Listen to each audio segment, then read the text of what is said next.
Good morning, master traders and money magnets. We're covering future this morning, and it's been overall low volatility for futures. The support that I've given you guys at 59.93-ish area, you guys can see it's still showing some buying pressure, but overall low volatility. We're not really heading to that next target just yet. I have at 6,050. That's the next Fibonacci level. It's still in play as long as above 59.93, but we're not seeing strength just yet. And I'm wondering, maybe because we have CPI tomorrow on June 11th, the market's probably waiting for a catalyst, waiting to see what the data is going to reveal before it makes a move. However, there has been many situations, it doesn't happen all the time, but there's been many situations where the market makes a move the day before a catalyst. So just in case we get a move today, we want to be prepared. So we need to go over the levels, the setups, the context of the price action. Just in case. I do expect a big move tomorrow for sure when we get the CPI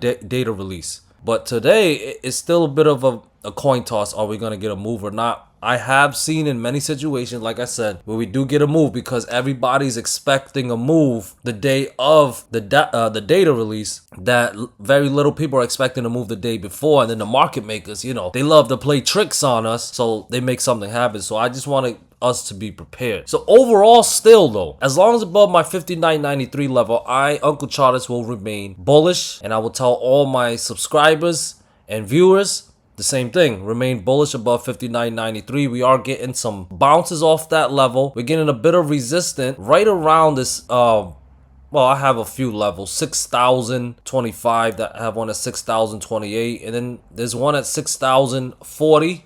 Right now, it just developed today. Some selling pressure from that area. But remember, do not get bearish unless 59.93 breaks down. Right now, we're still remaining bullish, and 6,050 is still the target. If we can clear those resistant levels that I mentioned, 6,025, 6,028, and possibly 6,040, I believe we can go hit 6,050. And above 6,050, I have 6,084, and I would be very confident that we can go hit that level if we can clear 6,050. But the bear case scenario is very simple. Break down 59.93. And now that I'm seeing buying pressure from that area right now, I know that there's buy orders down there. So if we break it down, that tells me the buy orders down there are all absorbed. I would be more confident to go in short if we can break down 59.93 with 59.75 and 59.42 or lower in play. So that 59.93 remains my equilibrium level, and I still recommend everyone to remain bullish above this level. It may take some time, but 6,050 is still the target. Can we go hit it with help from CPI? I prefer we go hit it before CPI because I don't want to wait till tomorrow. But if we have to, then we will. Okay, we understand the plan. Above 59.93, stay bullish. 6,025. You can look at that clear, you can long. 6,028 clears, you can long if you're comfortable. 6,040, 6,050 would be my target, and above that 6,084 and 6112. Do not go short unless 59.93 fails as support. NASDAQ also low volatility. It did manage to hit the 1.5 Fibonacci level before getting some selling pressure. Good to see the market makers are respecting the fib levels. 21,759 is still the buy zone, the support level to watch. I would not go short unless we break down that level. There is support also at 21,562. So if we lose 21,759, 21,562 would be my target, with 21,383, 21,240,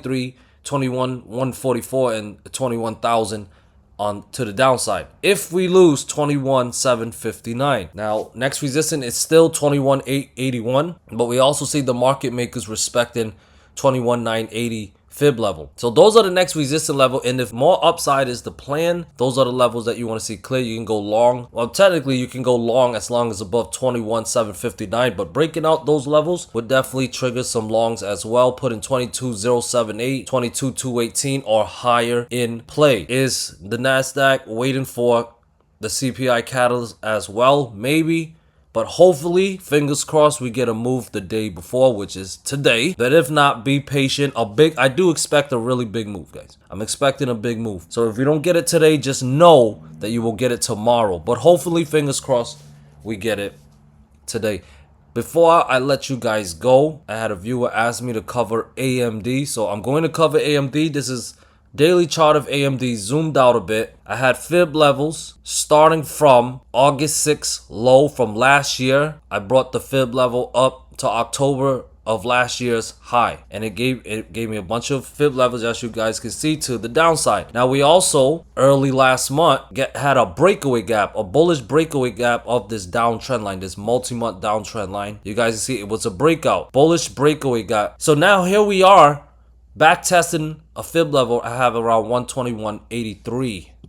Market is respecting it. It was a critical pivot low from August of last year. We tested it twice. Can the bears give us a double top, or can the bulls break through? We know the level, 121.83. We're currently above that in the pre-market. So if we are to be bullish, 121.83 must remain support, and as long as above, Uncle would lean bullish on AMD. Now you see we have this little U right here. We can put fib levels here. We'll start it from May 14th high, and we'll bring it down to May 23rd's low. And then we want to make sure that we got the right pivot levels. Okay, so the high of May 14th was 122.52. 122.52. So we'll bring it down to 122.52. And then the pivot low for May 23rd was 107.67. So we'll get that correct. Now we have shorter term fib levels to watch. So if we are above 121.83, that's overall bullish.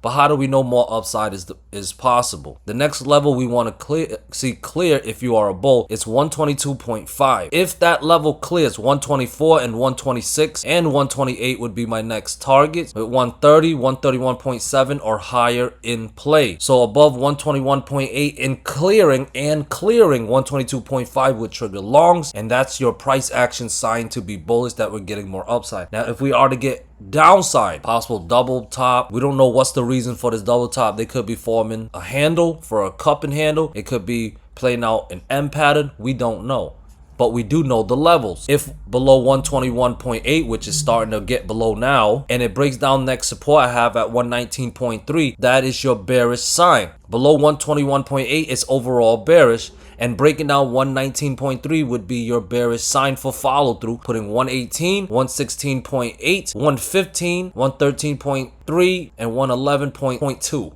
in play. Does that make sense? Below 121.8 is bearish. Breaking down 119.3 would be either your trigger for puts or your bearish sign that follow through that you're looking for. Above 121.8 and clearing 122.5, we want to look to long. Does that make sense? Why do we look to long? Because that cancels out the double top and that clears a critical resistant level. I hope that you guys found value in this video. I do that. This is what I do. Money magnets. Good luck today. I love y'all. Peace.